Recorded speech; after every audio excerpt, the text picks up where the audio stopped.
Good afternoon and welcome to the Oxford Particle Physics Christmas Lecture. As this event is set up as a webinar, you will have to use the Q&A box during this talk to ask your question, and we'll read them out at the end of the lecture. Our Christmas lecture this year is going to focus on novel accelerator techniques for particle physics, and it will be given by Professor Alan Caldwell. But before starting, I will take 10 minutes before Alan to reflect on 2021 for particle physics.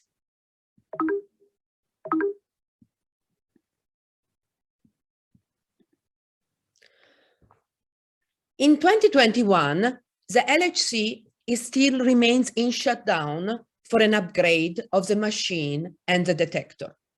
And many upgrades are taking place to improve the accelerator performance and the injectors that increase the energy of the protons before they are injected in the LHC.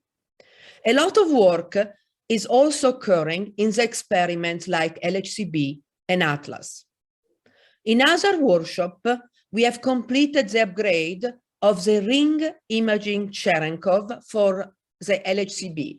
You can see here a picture of this detector for the LHCb experiment. Charged particle, when they transverse a medium, can emit Cherenkov radiation when they travel in this media faster than the speed of light. As it travels, a particle emits a cone of light that can be detected using mirrors by these ring imaging Cherenkov detectors. And this light can be used to distinguish pions from kaons from protons. And this detector is very important for LHCb and has to be in place before the LHC will resume data taking in March 2022. And Oxford has been very busy installing mirrors for the gas enclosure and photo detectors to detect this Cherenkov light. But also, we are continuing analyzing the data that we have collected in the previous run to shed more light, for example, on the famous Higgs boson. We know already that the Higgs boson is coupling with particles with a coupling constant that is bigger if the particle is more massive. But up to now, we have only studied the coupling to the third generation of quark and leptons. And so here in this plot, you can see the top quark, the bottom quark, the tau. But now we are starting to open our eyes on the second generation. And this will be very important because we want to answer questions like, do all families get their masses from the same Higgs field? And we know that the Higgs couples to the second generation particle is expected to be small in the standard model. But if we found something bigger, this could be evidence for physics beyond the standard model. Currently, Atlas is putting the best limit by looking at the Higgs coupling of the charm quark from this plot. And we have a limit that at the moment is still 26 times bigger than the standard model. But once we finish this data, we will start, putting maybe some limits and putting an extra data point on this plot to check that if it agrees with the standard model. We are also expanding the reach for looking for new particle. For example, here is a search for a particle called the Higgs Xeno, which is a supersymmetric particle of the Higgs boson. And in the previous run, we were exploring only this gray region here, and now we are excluding already a much bigger phase space and exploring where this particle is not, so that we can focus more on where this particle could be. We are also using again the Higgs to look for other particles. So here is a nominal chi particles that might decay to 2 Higgs boson, and Oxford is looking at the decay of this particle in a final state containing 4 big quarks, which is especially critical to eliminate the search for this particle at high masses, around 2000, 3000 GeV. The neutrino experiment are currently upgrading, and we are also building several large neutrino experiments, which will start data taking by the end of this decade in Japan. The experiment is called HyperK, or in the next decade in an experiment called Dune in the US. But there are some interesting results from microboon at Fermilab. Since 2007, there was an experiment called mini-boon that has measured more electrons in the data than expected by in the standard model. And so finding more electron neutrinos. And this was thought to be an evidence for a new kind of neutrino, a new fourth flavor neutrino, sometimes called the sterile neutrino. And this would be very important for, for explaining, for example, even then perhaps the dark matter in the universe. But mini-boon could not distinguish a photon in the detector from an electron because the techniques that they were using, they were not powerful enough. But we have a new experiment called microboon, which uses a very, very impressive liquid argon time projection chamber detector, which it can distinguish, as you can see in this picture here, photons from electrons. And so the result of this experiment has just been published at the end of October, and no evidence has been seen of this excess previously observed by mini-boon, which means that we don't have any evidence now for this fourth flavor neutrino. You can see here that the data is really explained very well by the expectation of the Monte Carlo. And this has created a lot of rush in the press. You can see a lot of articles from the BBC, Science News, Scientific American. And here is Christy Duffy, who is our new UKRI Future Leadership Fellow in Oxford, and she's a microboon physics coordinator. In 2021, many members of our sub-department have received prizes, including myself. I received a prize, the IOP Honorary Fellowship for my work in particle physics, for my advisory role in the US, in the UK and internationally, and for funding the Conference of Undergraduate Women in Physics in the UK, QWIP. And I want to mention QWIP because it's still very important that we address equality and diversity in physics, and not only in physics. Also, Nathan Jurek has received the European Physical Society Young Experimental Physicist Prize. Jake Flowerdew and Sonia Samani have received poster prizes at IOP meetings. And Cecilia Toshiri and Luigi Marchese have received the 2020 Atlas Thesis Award. There is around 1,000 graduate students in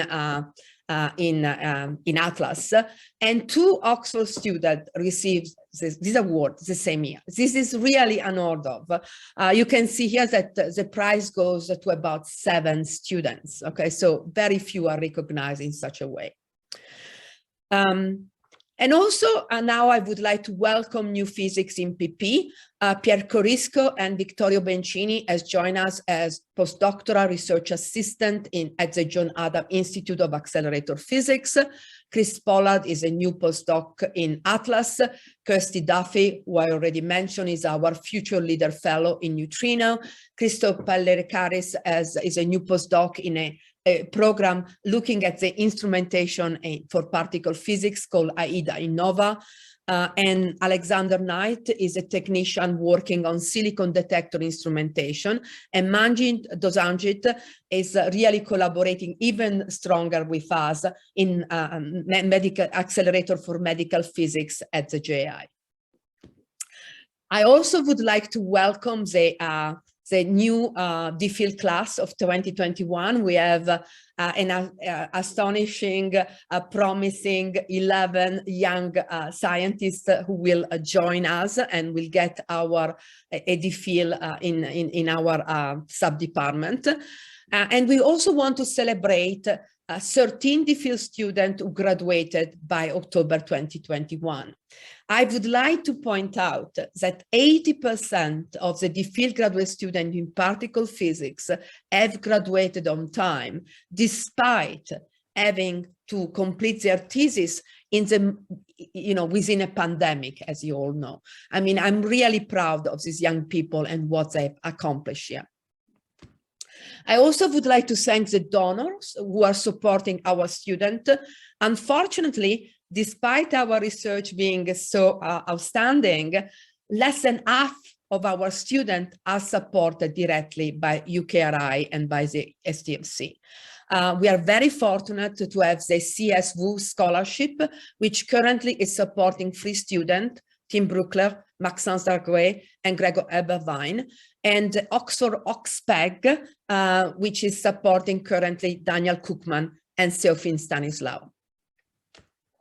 I also now, before giving the floor to Alan, I would like to congratulate the people who have been recognized for their performance in their first year transfer of status, which is called also the first year viva. It's a major hurdle that our students have to pass in the first year. The first one is Giulio Villani. He was awarded the Dennis Wilkinson Prize for Outstanding First Year Performance for his research on ultra-fast radiation detectors.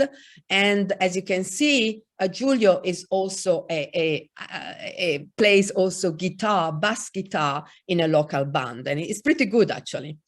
Then there is Martin Tat, who won the 2021 Donald Perkins Prize for Outstanding First Year Performance.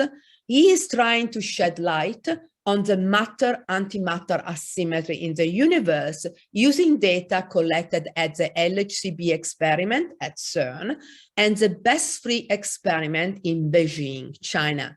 His hobbies are karate, kickboxing, and taekwondo. And then Peter Griffin Hicks. He has won the John Adams Prize for Outstanding First Year Performance. And at about the time that he had to give, his first year viva, he also welcomed a new member to his family, this beautiful young boy. He works, is an accelerator physics, working at ISIS, which produces neutrons and muons.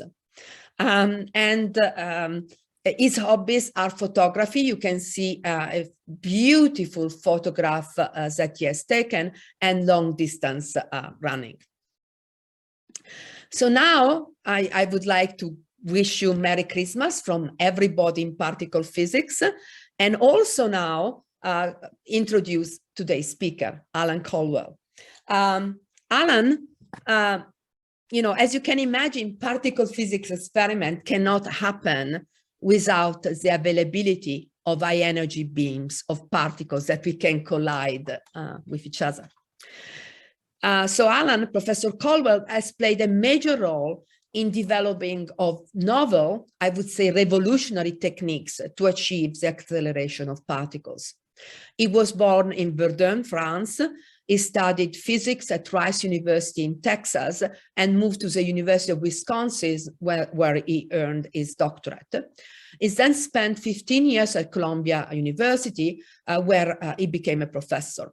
In 1997, he became the spokesperson of Zeus experiment at Hera accelerator at DESY in Hamburg. In 1999, he was made director of the Navy's laboratory at Columbia University. And since 2002, he has been a member of the board of directors of the Max Planck Institute. Beyond the development of novel accelerator technology based on plasma wake fields, Professor Caldwell also studies quarks, gluons, and their interaction, and the fundamental properties of neutrinos, and searches also for new candidate for dark matter, which is called the axion. He is currently the head of the Awake experiment at CERN, and he will focus on Awake in his talk today. He has received many awards for his work.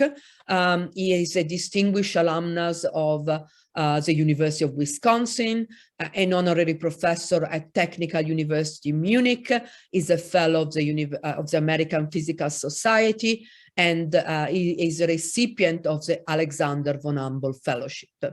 Again, welcome, Alan, and I'll pass the floor to you. And thank you for coming. Thank you. Thank you for this very generous introduction. So I'll stop sharing, Alan. Okay. I hope everybody can hear me. Welcome, everybody. So I will deliver this lecture using my iPad. So give me a second and I will set up this connection.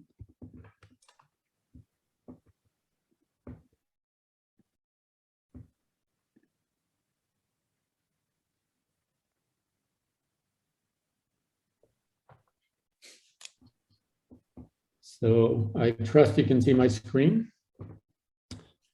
Yes, we can see your screen. Everything is fine. Very good. Okay, so I'm going to take about 45 minutes to try to explain to you the idea that we have for a new kind of particle accelerator. I'm going to have a rather lengthy introduction just to get you on board on how we do particle acceleration today and why we might need to do something different in the future. There will be a few formulas that pop up here and there during my lecture. I know it's a very diverse audience.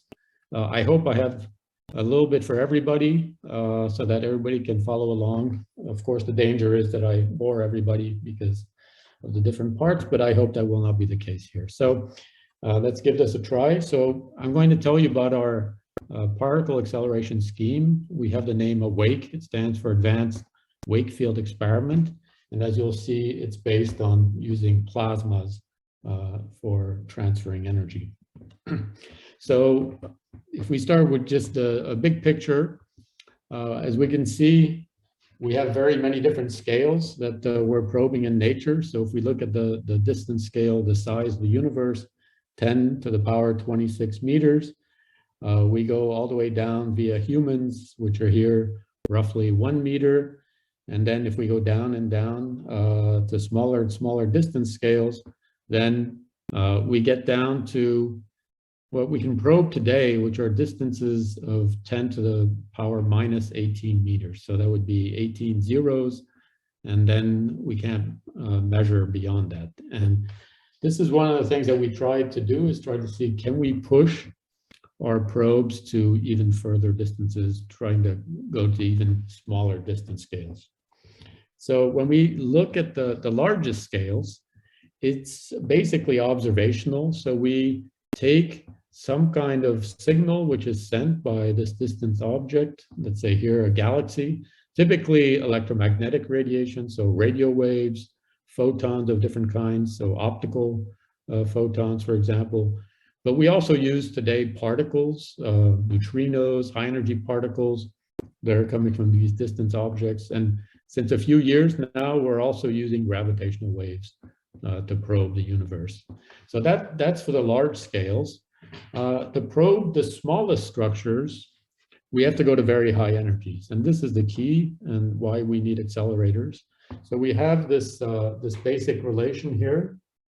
So I will scribble on my screen, and I hope you can see this. So you see here this, this first equation. So lambda here is a wavelength, which we can also associate with a particle. So a particle we can think of as having some kind of wave structure, and the wavelength would be basically a distance. Let's say from here to here is a wavelength, which represents roughly the size of a particle and also the size that we can actually measure in our experiments. And you see that this wavelength is inversely proportional to this P here, and this is the momentum, or in some, we can also think of it as the energy which is carried by the particle. So if we want to go to smaller and smaller distance scales, here smaller and smaller values of lambda, then I have to make this momentum here bigger and bigger. I have to go to higher and higher energies. So this is why we have our particle accelerators today, is to provide these high energies. So of course, there's a long history of this, and we like to think that the history of particle physics started basically with the experiments of Geiger and Marsden and the interpretation by Rutherford. So in that case, these were alpha particles. These are particles which are basically helium nuclei from radioactive decays, and they were used to probe basically a thin gold foil. And by observing the scattering distribution, so you see this kind of angular distributions here in the scattering, Rutherford analyzed the results on the angular distribution of the particles which came out, and was able to deduce that there is actually a nucleus. So matter is made up of a very hard nucleus, electrons are outside, and often we actually see nothing and the particle would just go straight through. So this was the discovery of, let's say, the atomic style structure of matter, that there's a nucleus in our atoms. So this was the start of particle physics, with using radioactive sources to do the scattering. Then, of course, many years have now gone by. It's been 110 years since Rutherford came up with his model and his interpretation. And now we have particle accelerators. One of the first generation of particle accelerators was able to produce energies of particles of this kind. So this is 188 MeV. So we'll see these kinds of units again and again. Here, M stands for mega or million. So it's 10 to the 6.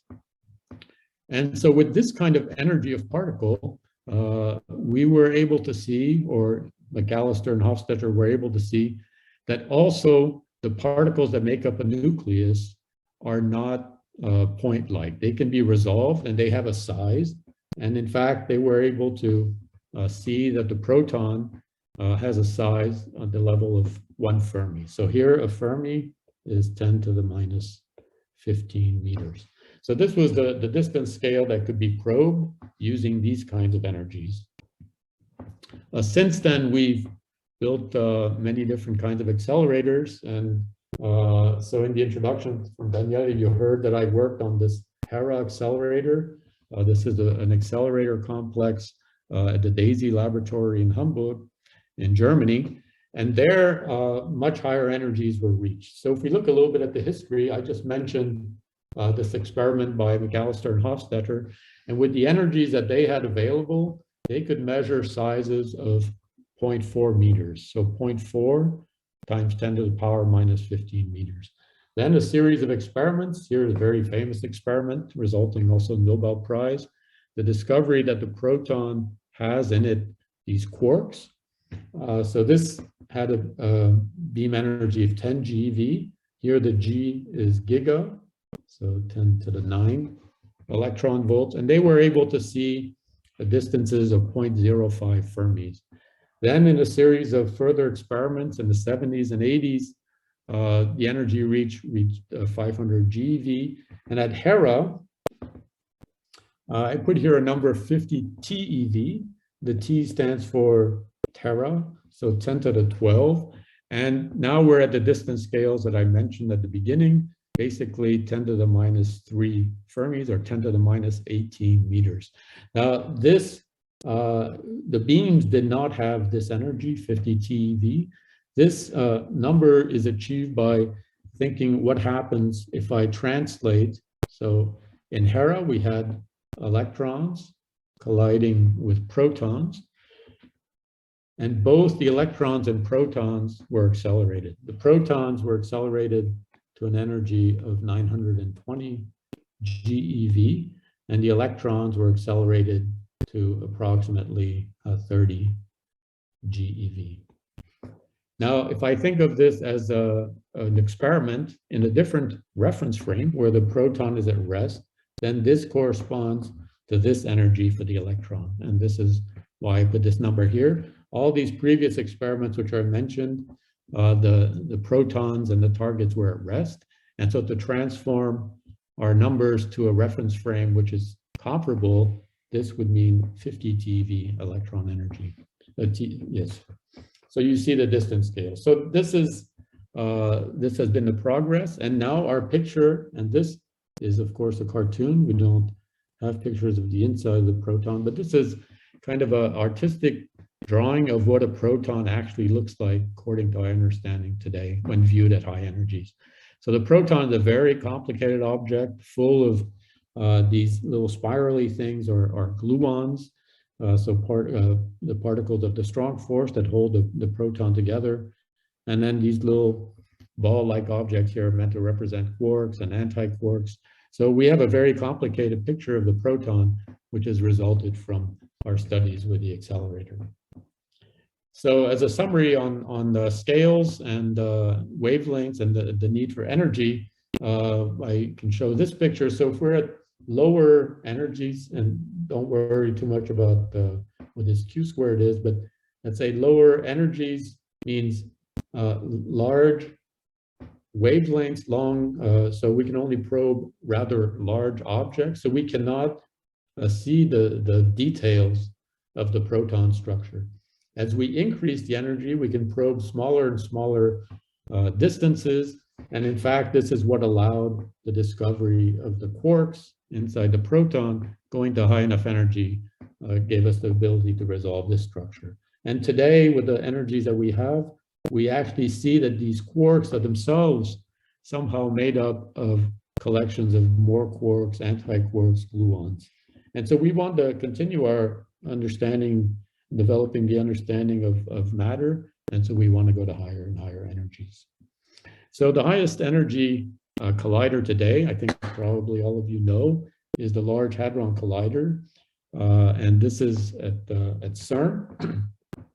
So it's a very, very large structure. It's 27 kilometers around, and you see you need a little kind of scooter to get around. It's just the distances are so big. So it's very large. Here it's drawn as a ring on the surface of a map, but actually it's of course underground. So if we look at the accelerators that exist at CERN, it's actually a very complicated complex of accelerators. So the biggest ring is the one we've just seen on the previous picture. So this is the LHC. And you see that to get the particles into the LHC, there's actually many, many steps which are involved.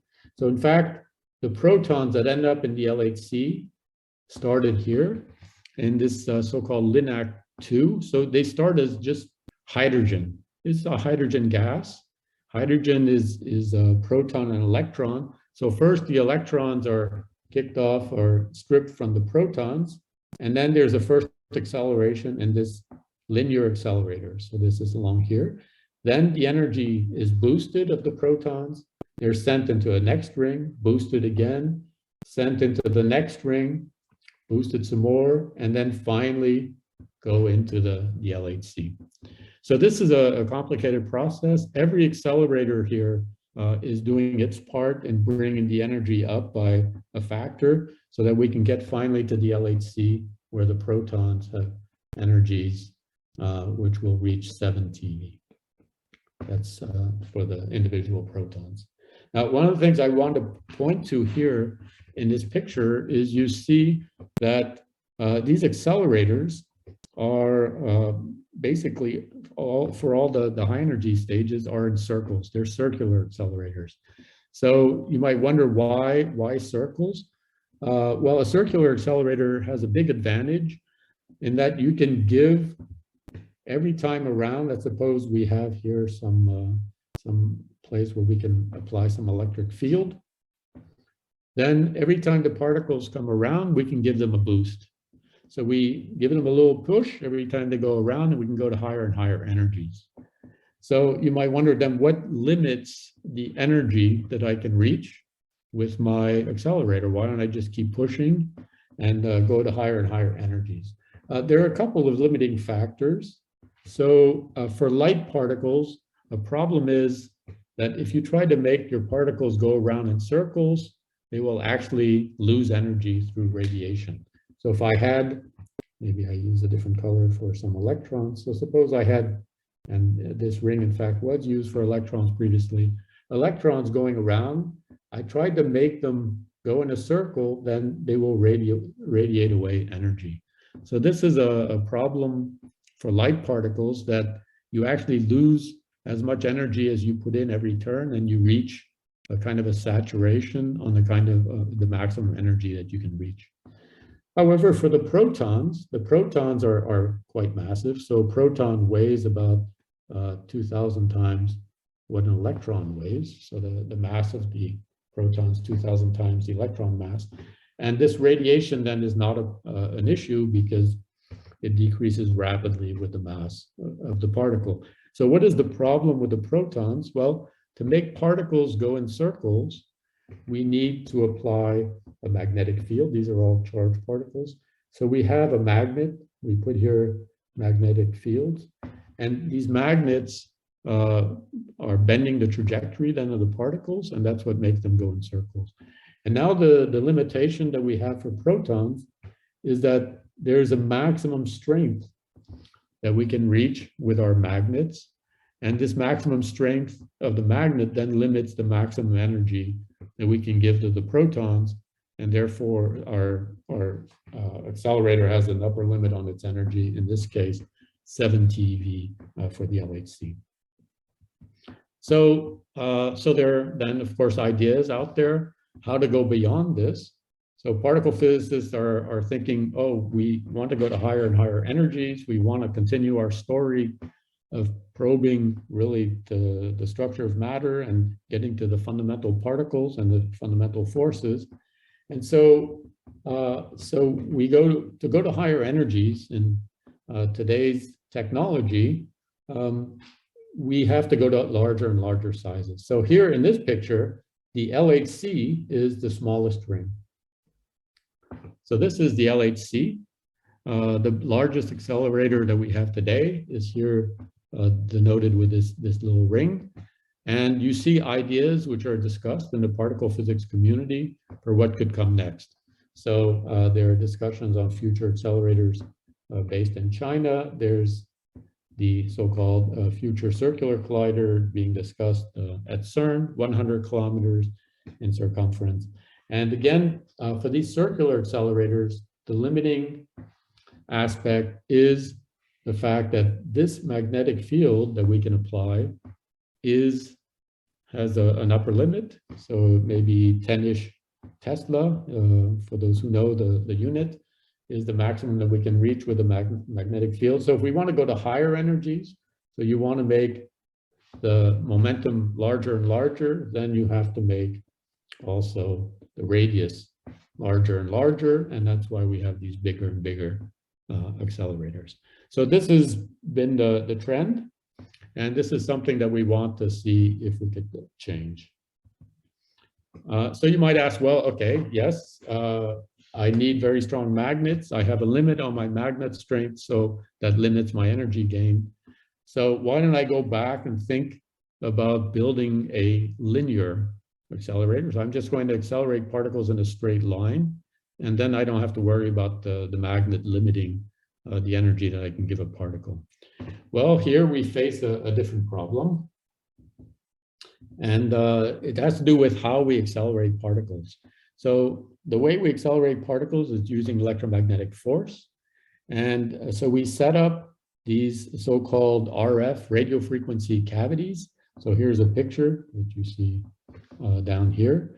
And we generate extremely strong electric fields in these cavities to accelerate our charged particles. In fact, we can generate fields approaching now 100 times 10 to the 6 volts per meter. So this is huge. This is a tremendous accelerating field that we can apply. So this is 10 to the 8 volts per meter. But recall that we're trying to reach the TeV scale. So T is 10 to the 12 volts. So I need to give an electron, I have to accelerate it with a potential difference of 10 to the 12 volts. So even with this kind of accelerating field, I still need tens of kilometers to achieve the energies that I need.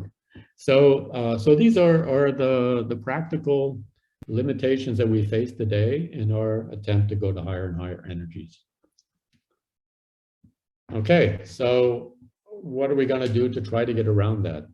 As I mentioned at the very beginning, our goal is to see if we can use a different medium for the accelerator. So normally when we accelerate particles, we try to get as perfect a vacuum as we can get. And we then accelerate our particles in vacuum using these electromagnetic fields. Here we want to accelerate particles actually in a medium, in a plasma. So a plasma is a collection of ionized atoms. So in this case, we have, when we've ionized our atoms, we have here the electrons, which have been kicked off our atoms, and we have then the ions. So the ions are the positively charged then remnants of the atom, which has been ionized. So we've somehow created this plasma. In fact, most of the universe consists of plasma. We don't really see that today on Earth, but if you go out, if we were able to go out in space, we would see that it's most of the atoms which are out there are actually not neutral, but they've been ionized and they're in the form of plasma. Okay, so we're going to use this plasma, and now I mentioned that the electrons are very light compared to a proton, and in fact they're also much lighter than these ions. Okay, so I'm going to have a system where I have these very heavy ions which are positively charged, and I have very light electrons. So this helps us understand what's going to come next. I'm going to give a kick to the electrons in the plasma, and we're going to think of it as seeing the ions basically staying at rest during the kick. Okay, so this is what happens here. So in this picture, we see here positive ions, and these, in this case here, these are the electrons. And now I'm going to send a very short pulse inside my plasma and see what happens. So initially, when this was first conceived, and I put the references here. So for those of you who are interested in following up, I sprinkled a few references here and there. So this was the original concept, as you see, from 1979. The idea was to use a laser pulse. So we send a laser pulse into a plasma. Now a laser pulse will produce, so let's suppose our laser pulse is traveling in this direction, and the electric fields which are produced by our laser pulse are in a transverse direction, so perpendicular to the direction of motion. So these electric fields push the plasma electrons, they give them a kick. And so these plasma electrons are then get kicked away. The ions, as I mentioned, are much heavier, and so are basically not reacting. They're staying put where they are, and it's just the plasma electrons which get a kick. And you see here, a little bit earlier, my laser pulse was here, and now the plasma electrons have been kicked out this far. And when the laser pulse is here, the plasma electrons are kicked out this far. Now the laser pulse is very short. Okay, so this is a very short distance, and it just travels through the plasma and then disappears. As it passes through the plasma, it gives a kick to these electrons. And now what happens to these electrons? Well, they've been kicked out, and now they see in the region where they used to be, from which they've been kicked out, there's a positive charge. There's positive charge from all the ions which have been left behind. And so these electrons then come back because they're attracted by these ions. And so they start coming back, and they come back onto the axis. And so in fact, these plasma electrons are undergoing just simple harmonic motion. So they were happily just living there in their plasma. Something came along, gave them a kick, and they got expelled outwards. Now they see this positive charge which is left behind, and they're attracted back to the positive charge. They start oscillating. And so for the physicists out there, here you go. Here's the frequency with which those plasma electrons are oscillating, and it depends only on one parameter that we can play with, which is the density of the plasma. So if I choose a particular density of my plasma, this will result in a particular frequency of the oscillation of these plasma electrons. And then since this whole structure is moving basically with the speed of light, we can also turn this frequency of oscillation into a size of this structure which has been created. So we create a kind of a bubble in the plasma where electrons are kicked out and then they come back and they pinch again at the end. And the size of this bubble is at the scale of 1 millimeter if my plasma density is 10 to the 15 per cubic centimeter.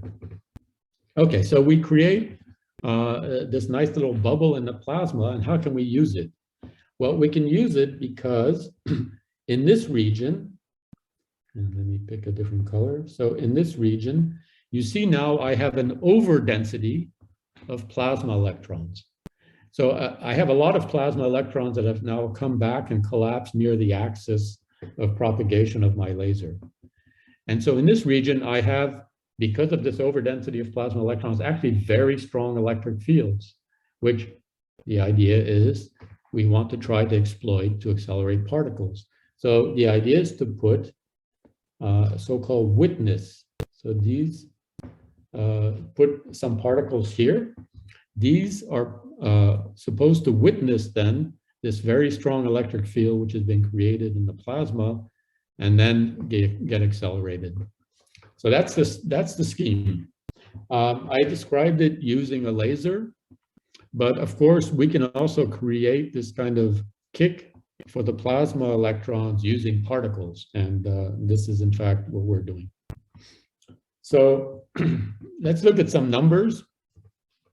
So as I said, we're trying to reach, let's say, as a kind of a scale, particle energies of 1 TeV, 10 to the 12 eV. And now when we do our particle physics experiments, we don't want to collide typically just one particle. We want to collide many, many particles inside a bunch with another bunch. We do this because the chance that something actually happens is very small. And so we need to collect and combine and collide many, many particles. So typically we would have something like bunches of particles, 10 to the 10 particles. And if they have 1 TeV of energy each, then this is a few kilojoules of energy. So in our normal MKS system of units, we need kilojoules. So now, and this is the idea that led to Awake, the question is, what kind of driver, so we call this this source that starts this plasma oscillation, the driver, what kind of drivers would be available to launch this plasma oscillation? And it turns out that petawatt, so this stands for petawatt, so the most powerful lasers that you can buy, let's say university scale money today, is about 40 joules in one pulse. Okay, so they have a huge number of watts, petawatts of 10 to the 15, but that's because they're very, very short in time. The actual energy carried by the laser pulse is 40 joules. We need thousands of joules. With electron beams, I don't need too many here, we have typically something like 30 joules and a bunch of electrons. So this is not enough to drive our plasma wake. And so this is why we do our experiment at CERN, because here, using the CERN accelerator, we actually have bunches of particles that contain enough energy to drive a plasma wake with the right properties so that we can eventually accelerate particles to the TeV scale. So it looks like CERN's proton beams are ideal. And so the question is, are they really ideal? Why haven't other people thought of this? Well, it's not so easy. So for the young people out there and others, if you haven't read the Feynman lectures, they're not so new anymore, but they're still fascinating. So I can give a little advert here for Feynman's lectures. He explains what happens when we accelerate a charged particle to high energy. The electric fields become transverse. when we view them in our frame. So that's great. But now here's the problem that we have, and just focus on this picture. This is a picture of a proton bunch that we've taken at CERN. And this proton bunch is, let's say, about 10 centimeters long. But the plasma bubbles that we're trying to create are 1 millimeter in size. So how do you create a bubble with a scale of 1 millimeter with something which is 10 centimeters long? What will happen is every one of these protons in here will create an electric field, which is basically in a transverse direction. So this kick to the plasma electrons will be occurring all along this proton bunch and will destroy whatever little bunch structure it is that we're trying to create. So this creating of the plasma bubble does not work when we have this very long proton bunch. So it looks like before we could even start, the game is over. Let me tell you some other things that we thought about before I come back and tell you how we solve this particular problem. So another issue that maybe you've been wondering about is, okay, I want to generate this plasma bubble, and I'm going to do it using the CERN protons. So here are the protons, and I'm going to use these to accelerate electrons. But I've told you the proton is 2,000 times more massive than the electron. So as the electron gets more energy, it's going to outrun the proton. How can the proton be used to accelerate electrons? Well, this is where relativity comes in and helps us. There's an upper limit on the speed, and as we give energy to particles, they only marginally increase their speed. They just basically effectively increase their mass. So in fact, at the energies that we're talking about, even though the proton is much heavier than the electron, they're basically moving at the same speed. So again, more for the physicist, there's a dephasing length, which appears here, which depends on the gamma factor that we've given to the protons, in this case to the protons. And so this dephasing, so the rate at which the electrons catch up with the protons is very slow and basically is not a problem for us. Another thing that you might wonder about is how can I do acceleration inside of a plasma? Plasma is a medium. My particles that I'm accelerating are going to scatter in this medium and will destroy the beam. So how does this make any sense? Well, I should tell you that the plasma that we're using is extremely low density. It's almost a vacuum, in fact. And so the interactions happen very infrequently. And so the distance, typical distance between interactions is something like 1,000 kilometers. And so this is not a major problem. It will produce some difficulties for the accelerator at the end, but this is not the main problem. So our main problem is really this proton bunch length. So how do I solve this problem, proton bunch length? And I'm going to explain to you how this was done using a little movie. So let me stop the movie and explain a little bit what you're seeing.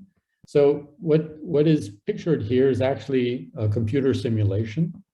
And in the simulation, we simulate actually packets of protons. So here are some packets of protons. So every one of these yellow dots, and I know you can't resolve them individually, represents maybe 1,000 protons.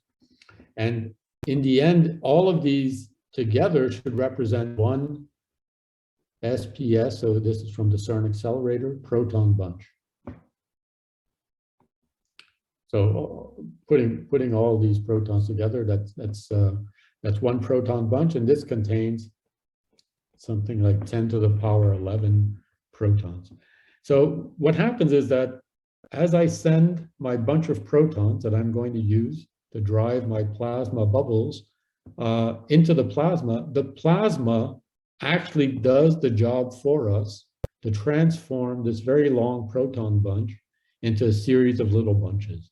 And this is what was actually calculated theoretically. So those interested in also the more theoretical aspects, You can see the original paper here. So this was predicted that there would be a so-called self-modulation instability, which would develop in the plasma. When the proton bunch runs through the plasma, there's an interaction between the proton bunch and the plasma, and they interact with each other, and they produce the following. They produce the, oops, need to go back. Wait, sorry. Okay, let's look at it again. And so now what has happened? So this long proton bunch, which is this very nice, smooth, Gaussian-ish looking distribution of protons, has been transformed into this series of little bunches. And now you see that actually the separation between these micro bunches, we call these micro bunches here. So the separation between the micro bunches, these little bunches that you see appearing here, is exactly spaced at this plasma wavelength, which I described earlier. And now each of these micro bunches gives the plasma electrons a push just at the right time. Just as when you're pushing your child on a swing, you can push at the wrong time and then you slow them down. If you keep pushing at the right time, you go faster and faster, higher and higher. And here, these proton micro bunches are actually pushing the plasma electrons just in a coherent way, always at the right time. And this is actually set up for us automatically by the plasma itself. And this development is what made our scheme possible to consider for the future. Okay, so now I'm going to mostly show you a few pictures, just so you get a sense of what it's like to try to realize an experiment based on this kind of technology. And so you can relax a little bit and hopefully enjoy the picture show, which will come. So I showed you previously already the CERN accelerator complex, and now you see here a wake. So we're located at the end of one of these beam lines. So all these lines that you see appearing here, so-called beam lines, which have been set up at CERN. And so we're in a particular facility, famous or infamous, as you may know, which is available at CERN. And so this is a beam set up, and it was set up to produce particles to send to the LNGS laboratory in Italy, and our experiment takes place then here. So it's actually 1 kilometer for us to reach our experiment. We enter here, and we have to go 1 kilometer towards the experiment in a long tunnel. It's a 7% gradient because the beam was sent through the Earth to a lab across into Italy. And so we get a little bit of exercise when we need to go to our experiment. So this is the layout. Here are just some idea of what was involved in setting up the experiment. So there's a laser, which we use to create a plasma. There's the proton beam, which is coming from the CERN SPS accelerator. We have a source of electrons that we're going to inject into the plasma and try to accelerate. We have our plasma itself, and this was one of the technological innovations which we had to carry out. So it's based on a rubidium vapor, which we ionize. And then there's a series of diagnostics which come afterwards. So this was our setup, and our goals were to, in this first running period, to first show that we can understand this development of the proton microbunches, and then that we can also accelerate electrons using our scheme.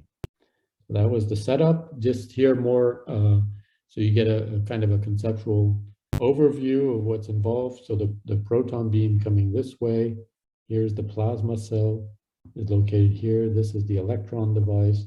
Here's the laser. So that you see the footprint inside the lab facility. So we needed all of the space. The proton beam itself. So as you see, this is a very long proton beam, 750 meters. This was already existing. We didn't have to build this for our experiment. This had already been set up for this CNGS area. So we made use of existing equipment, and this is the beam line that was bringing the protons to our experiment. This is a picture of the plasma source that we built. So it's 10 meters long. So what we do is we heat up some rubidium, which is solid at room temperature. We heat it up, create a vapor, and then ionize the vapor with a laser, and that's what creates our plasma. So this is the plasma cell.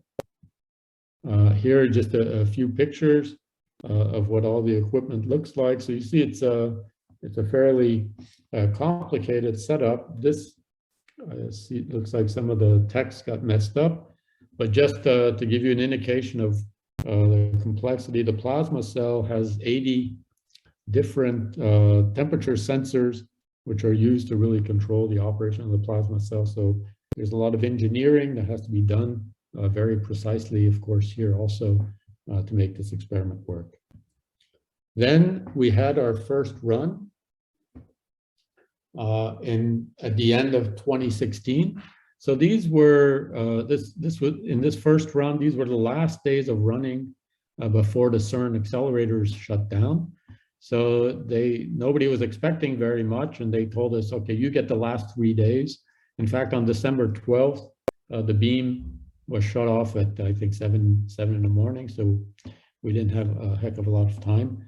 And this is now just so you know the reality of what it's like to do this kind of experiment. So we had, of course, tested all our equipment in the lab before installing it at CERN. And then as soon as the beam came, of course, first thing that happened is then nothing worked. So here you see the PhD student and the postdocs trying to figure out why are we not getting any kinds of signals. And so this took us a couple of days to figure things out. And you see people were very tired. And here's Edith Trentna, who's the technical coordinator for Awake. And it took us a couple of days to sort everything out. We were working day and night. And then, as you can see here, actually it was 2 hours, I think, before the beam ended on December 12th, we actually could see the modulated proton bunch. So it all was a big success. It was a very exciting time. I think probably one of the most exciting times that I've had. So just for the young people out there, you know, discovering the Higgs boson or making great discoveries, of course, very momentous, but a lot of what we do, the day-to-day job is you know, trying to solve problems like why did our fiber optics not work anymore, and these kind of things, and then solving those types of problems and getting your first results can be extremely exciting and really very rewarding. So this worked well, and so we were able to measure. I see it takes a minute for my so my picture is not showing up. Oh, I just can't. No, I wanted to come back. Here it is. So this is just to show you a picture. We can actually measure with sub-picosecond time resolution the proton bunch. So this you've seen before. This is our proton bunch before it goes through the plasma. And after sending a proton bunch through the plasma, it gets transformed to a series of little micro bunches. And these drive then the plasma oscillations. Then we injected some electrons. So this is just a picture to show you what our electron injection setup looks like. So again, as you see, these things are not simple. There's a lot of equipment, a lot of engineering, a lot of thought that has to go into realizing these kinds of experiments. But then success. And so we see here, this is the energy that we were able to give to the electrons. So now we're at several GeV, and this was done in a few meters. So we're generating very, very strong accelerating fields in the plasma, and we're able to use these to accelerate electrons. So this was a highlight, of course, and really a fantastic result from our first set of runs. So this took place in the period 2016-2018. And here, just in this simulation, you basically get an animation of what happens. So in yellow, the electrons, which are injected into the plasma wake. And then in blue, you have the potential and electric fields, which are used to accelerate the electrons. You see the modulation here of the proton bunch. Protons are being sent out in a radial direction. Others are being collected along the axis. We get this microbunch structure, and we get this pattern of potential wells where we can trap electrons and accelerate them to high energies. So this is just a kind of a movie summarizing the process that we've observed. Okay, so in the last minute, what about the future? Where do we go from here? So a couple of slides, maybe a little more technical. So what we want to do is we want to separate the modulation process. So where we take this long proton bunch and make these little micro bunches, and the acceleration process. And we believe that when we do this, we'll be able to really build something that will allow us to start particle physics experiments. Okay, so this is our goal. We're now just starting our so-called run 2 of Awake. It began in July of this year. And by the time we're done with what we call run 2, we want to have demonstrated the ability to accelerate really bunches of electrons to high energies and have the properties of the electron bunches such that we can really start doing particle physics experiments with them. So for the particle physicists out there, maybe many of you are, I just put a list of the kind of particle physics applications that we've considered so far. And I think there will be many more, which people will come up with. So we can think about doing physics with a single, with just a high energy electron beam. So we can search for things like dark matter in the form of dark photons, so photons that hardly experiment, that basically don't interact with normal matter, only very weakly, or fixed target experiments in new energy regimes. So remember at the beginning, I told you that pretty much all of the early experiments had a fixed target. They were not in collider mode. But we can also think about physics with electron, proton, electron ion type colliders. This would be similar to the Hera program, which showed this very complicated structure of the proton. And here we would like to go to even much higher energies with this kind of collider. And then people start thinking about different schemes, what else one could do with the plasma acceleration. So we're just at the beginning, and many, many ideas will come. And so I think we can hopefully start our future of particle physics soon. And with that, I'd like to end my colloquium. Thank you very much, Alan, and we'll give you a virtual clap. I'll also, start asking some of the questions that the public has put in our Q&A session, and you still have time to add to some questions.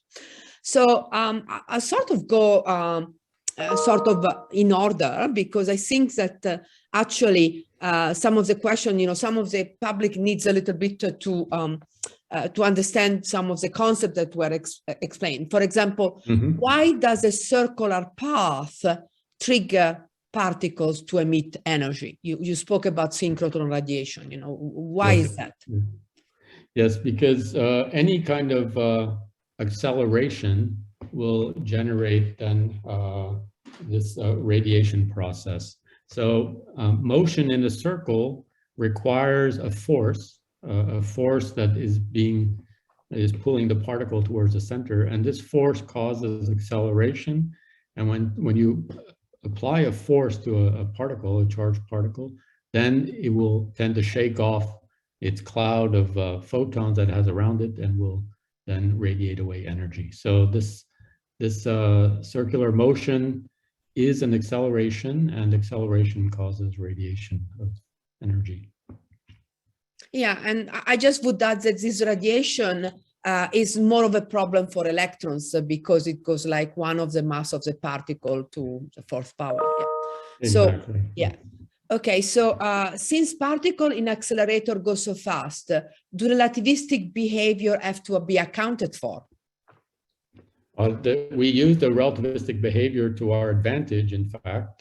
So maybe if I can, let's see if I'm clever enough to go back to the beginning here.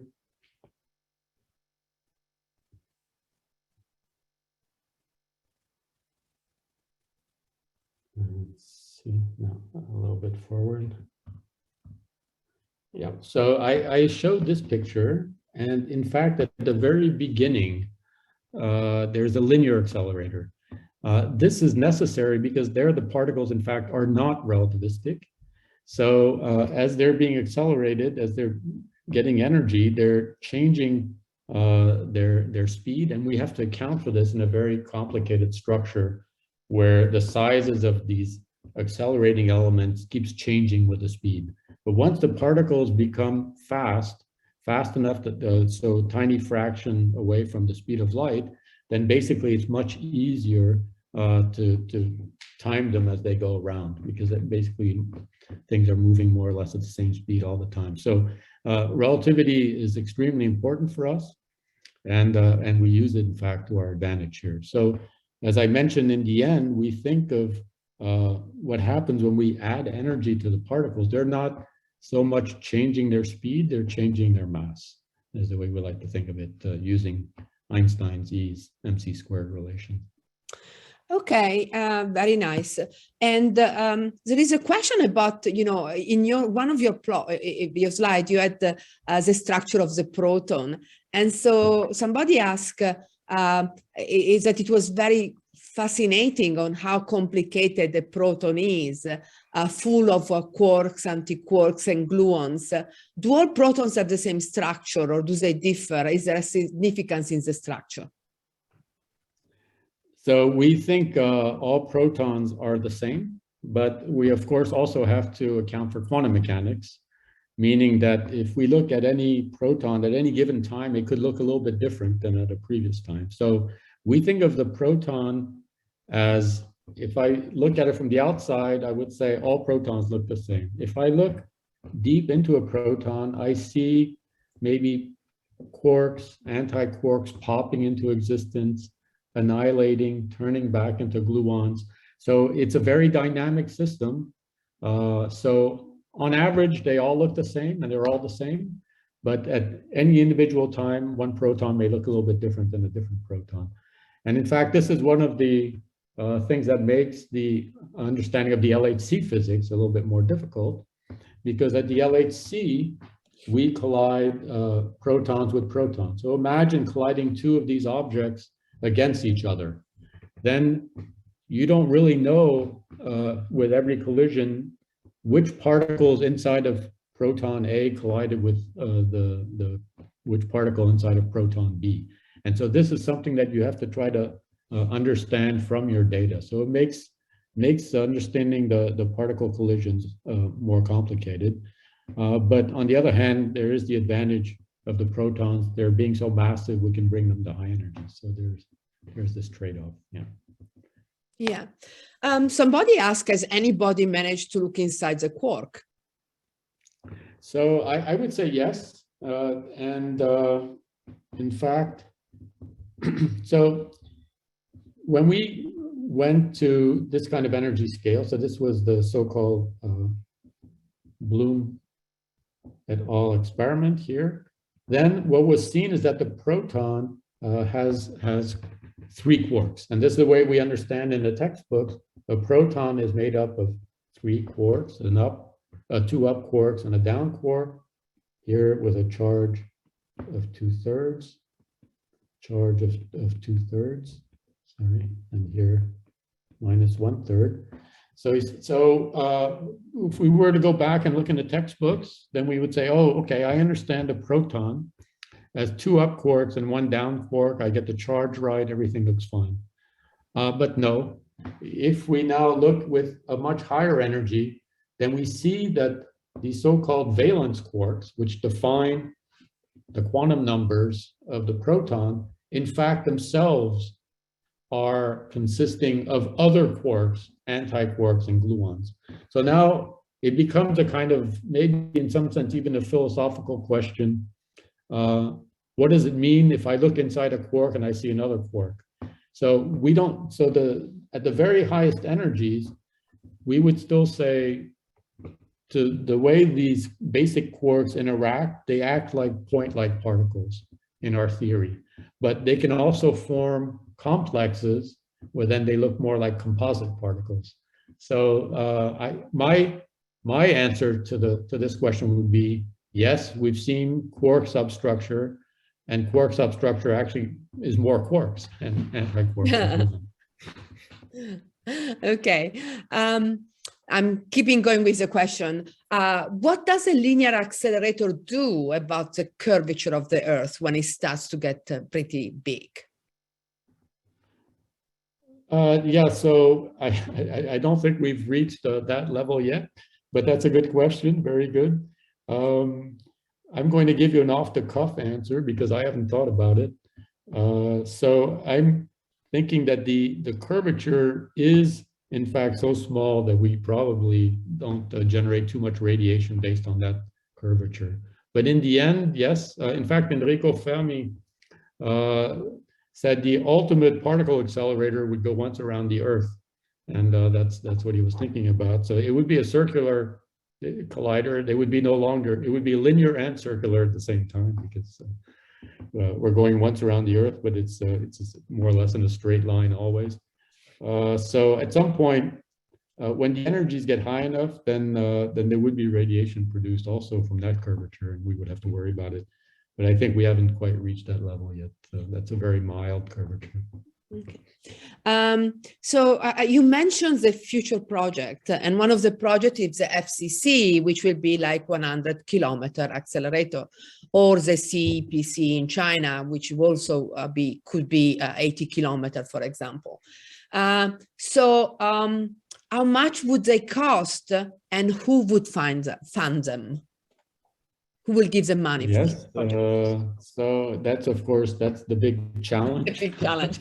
So there are technological challenges, there's challenges for society, and there are challenges also for, you know, what value do we place on this kind of research as a society? I think most people expect that if a collider is built in China, then China would probably cover most of the resource needs themselves. The future circular collider, which is being discussed here, this 100 kilometers, there's a hope that, for example, the tunnels which are necessary would be supplied by the countries. So in this case, the countries would be Switzerland and France. So that maybe those countries, as a kind of in-kind contribution to the project, would agree to supply the tunnels. CERN itself has a large budget, and so they could also cover then, once the LHC spending and operations are slowing down, a big chunk of their budget to realize this. And then, of course, it has to be an absolutely international operation, and many countries would have to provide various support of different kinds. So it's a challenge. Maybe I'll just continue with, you know, as these accelerators get bigger and they need a lot of energy, also sustainability has become also a big topic. And this is, I can say that it's a very important topic also for particle physicists. And there is an aim to make these next large colliders also somehow sustainable, let's say green. Okay, so yes, maybe actually you're speaking about sustainability. So one of the questions that I saw here was, what is the power source for CERN and all of the experiment? Yes, so CERN gets, I believe, most of its power from the French electricity grid. And if I remember the numbers correctly, it's it's using on average something like 200 megawatts of power from the French electric grid today. Yes. Okay. I don't know if that, Again, some of the people actually missed a little bit. What energies are you aiming to achieve with Awake? I mean, yes. So what we've done, with Awake, maybe it was clear that the current scheme is using existing accelerators, so the proton beams from CERN, to accelerate electrons. So our goal, so here for Awake, so if we use the SPS, so this is this ring here. So with the SPS, we think we can get electrons of 100 GeV. This has basically already been achieved in this ring. So when this ring was initially built, it was built actually to accelerate electrons and positrons. And 100 GeV was possible. But if we use the LHC to drive our plasma wake, then we have seen in calculations that we can reach maybe 5 TeV for electron energies. So if we take the protons from the LHC and use them to build a kind of a linear structure, then here, with a very strong electric fields that we're generating in the plasma, we could bring electrons to something like 5 TeV. This is a result of a calculation which we've done. Of course, still has to be demonstrated, but that's what the calculations say. Very impressive. You know, there was a question a little bit linked with that was asked, is the ultimate objective of what you are doing to reach levels, energy levels that are unattainable with practical ring accelerators? And could you probe energy levels sufficient to confirm, refute supersymmetry? Well, the second part is easy. Supersymmetry cannot be refuted because it has a huge parameter space. So I think it will never be, it may fall out of favor, but it will never be completely refuted because it has too much flexibility, let's say. Now, I'm going to just scribble on this page to give a more of an answer to the first question. What is the future? So I see it like this. With Awake, we use, it's basically reusing existing accelerators.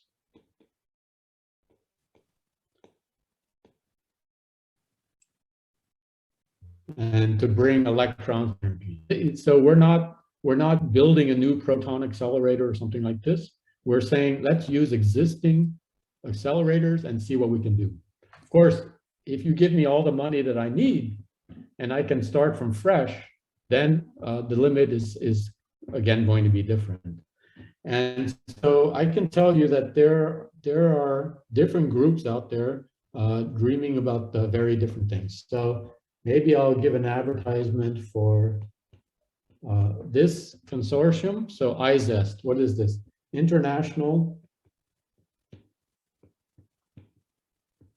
let's see if I can spell this, International Zeta Watt and Exawatt Science and Technology. So this is laser. This is a laser project. Among the people in this project, it's led by Gérard Mourou, Nobel Prize winner. And so what are they trying to do?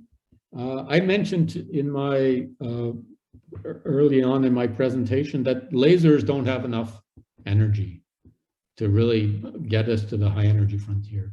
So what this collaboration is trying to do is put together a huge number of lasers, maybe 10,000 lasers, bring all together into one laser beam.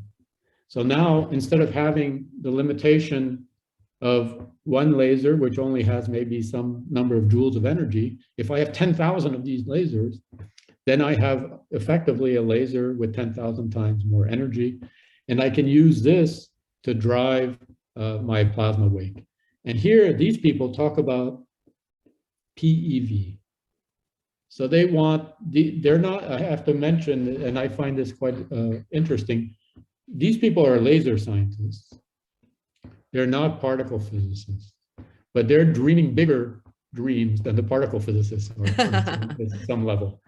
And they're talking about generating really, or trying to get energy levels 10 to the 15 electron volts. So really 100 times the energy of the LHC. So it depends how big you want to dream. With a wake, I think it's a good place to start. I think in some sense, a low-hanging fruit. We reuse existing accelerators to see what we can get. But once you start dreaming and say, what is the technology capable of, then I think you can go much further. Okay. I will have a couple of more questions before I wrap it up. In one of the questions is, in the further future, would this experiment be easier to conduct on the moon? No need to evacuate everything. Well, in our case, we don't have a vacuum in any case. As I mentioned, we have a plasma. So we still need vessels that contain our plasma, because we need the plasma to create the strong electric fields. It's another question I haven't thought much about, but it will not happen in my lifetime. And so it's very hard for me to speculate on that. I think I don't see an obvious advantage to going to the moon at this point. More disadvantages than advantages. Yes. Okay. And will a plasma accelerator beam of electrons be continuous or be pulsed? Pulsed, yes. Because of the structures that you... Yes, it's pulsed. Yeah. Okay, so maybe the last question.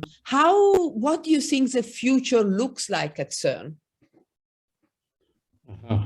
Okay. Now I can either give you my private opinion, or I can give you the opinion of the community that was put together through this recent particle physics, basically looking at the future of particle physics in Europe. Maybe people know that. I'll just tell you my dream. So my dream would be, of course, we have to carry out the LHC program. I mean, the LHC program has been very successful, and it's still nowhere near completion. So it's got a good 15 years to go, and we have to push the LHC.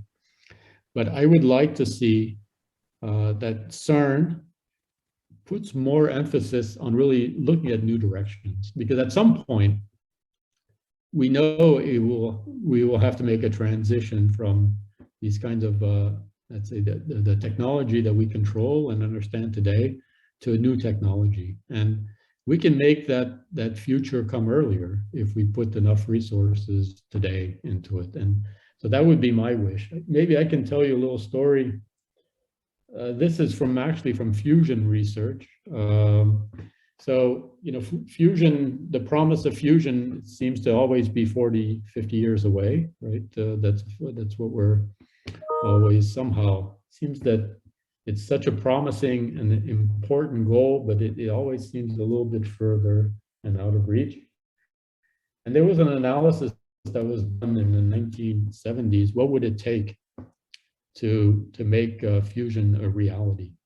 And basically, the analysis said that one would have to spend of order $8-9 billion US per year. This was analyzed. This was done in the 1970s.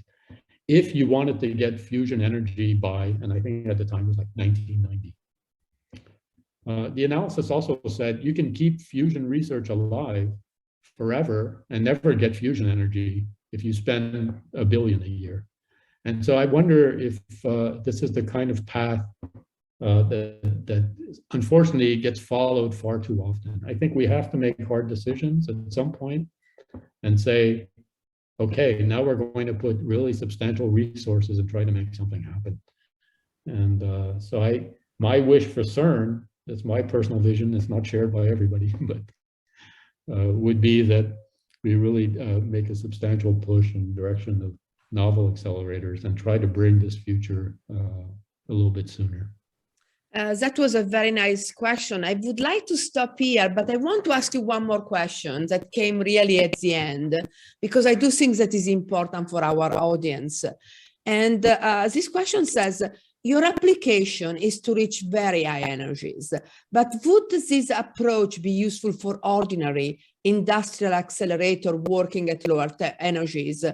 And could it be used to build compact, efficient ion accelerator without high voltage? Oh gosh, somehow I don't see it anymore. Yeah. Yeah, but I can answer. You got the answer question. Yeah. Somehow, for some reason, it went away. Yeah. Okay. So in fact, this is a very active field of research, and there are many promising applications. They would not use, as we do, proton beams to excite the plasma, but we can excite the plasma, as I mentioned, with a laser pulse. And if the goal is to produce, for example, ion beams, then it's much easier to do this by using a laser to excite a plasma and accelerating ions. In fact, this is being considered, and several groups around the world are studying whether this could be used, for example, for cancer therapy. I don't know if we have time to go into this, but for some types of cancer, it's actually much preferable to use ions to treat the cancer, because you can deposit the energy, which should then destroy the cancerous cells, in a much more localized fashion than we do today with our radiation therapy. So there are definitely big advantages. The problem is, of course, today to create these ion beams needs an accelerator complex, which is big, expensive, and unwieldy. If we could do it in a very compact way using this plasma acceleration, then this could make a big difference in this kind of application. So yes, that's just one example. There are many other examples. So here I focused on going to very high energies because that's my personal interest as a high energy physicist. But there are also many, many low energy applications of this kind of technology. Oh, this is fantastic. I think that I just want to thank you now. It was a fantastic lecture. It was very, very clear and really, really highlighting the visions that innovation and making a difference will change how we'll do things, and will bring us, a different prospect, both for physics, but both for a lot of other applications which are used for humanity. In fact, in a sense, the number of accelerators that are used for particle physics is very few in comparison with all of the accelerators that exist in the world, to produce semiconductor, to treat cancer, etc. So it's really, these techniques are used by and makes the life of humanity much better. Thank you so much, Alan, and wishing really a great break, a great vacation for Christmas to everybody, and a fantastic New Year. I know that we are all a little bit feeling the weight of COVID now, and with this new variant, and it feels like we are never getting out of it. But the only thing that I can say is that science has allowed us to make great progress in understanding this virus, in putting our best tools to combat it, and keep safe, vaccinate, take your booster, and we will beat this. Okay, thank you again, Alan. Okay. Thank you. And bye-bye. Bye-bye, everybody. Bye-bye, everybody.